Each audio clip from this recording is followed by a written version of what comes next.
Sagittarius comes down to us as one liking unto the Son of Man, as a mighty triumpher, one coming with power and authority.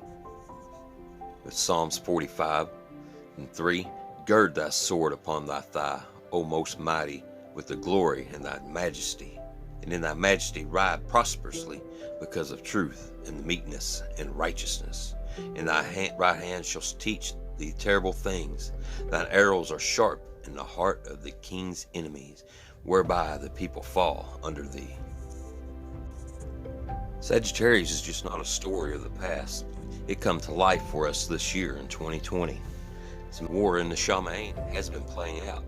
And when you realize Revelation 6:2, and I saw, and behold, a white horse, and he that sat on him had a bow, and a crown was given unto him, and he went forth conquering and to conquer.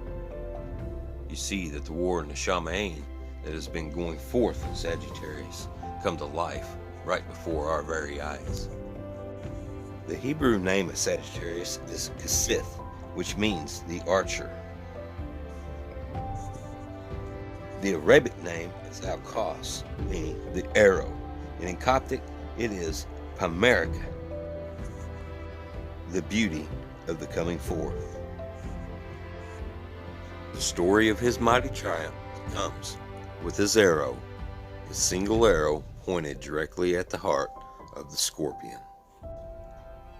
Conquering and to conquer. The first deacon of Sagittarius is Lyra, the harp.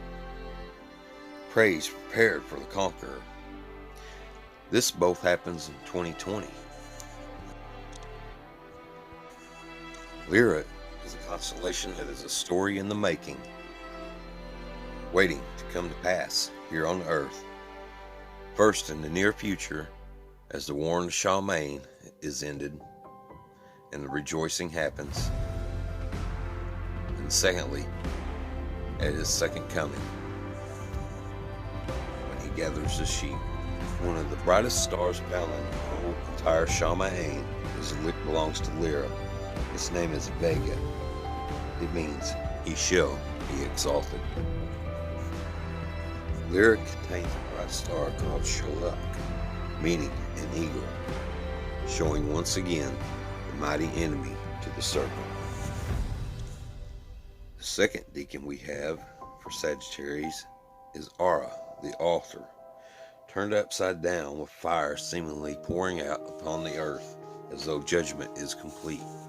In Arabic it was called Al-Mugamra, which does mean the completing or the finishing. Ara literally means a cursing, as in Psalms 21:9. Thou shalt make them as a fiery oven. In the time of thine anger, Aya shall swallow them up in his wrath, and the fire shall devour them. This brings us to our third constellation, the most hideous of all the deacons in the night skies. Draco, stretched forth across the northern heavens. Before the flood of Noah, this large, seemingly beast held the polar star. But what happens in the heavens happens in the earth. And so, Genesis 6:4 tells us how this story went. There were giants in the earth in those days. This transfer of position from the polar star, leaving Draco, now entering into Ursa Minor, giving hope to mankind once again. Looking to Isaiah 27:1, we find exactly the story written in the Shaman. In that day, Aya, with his sore and great and strong sword, shall punish Leviathan, the piercing serpent, even Leviathan, that crooked serpent, and he shall slay the dragon that is in the sea.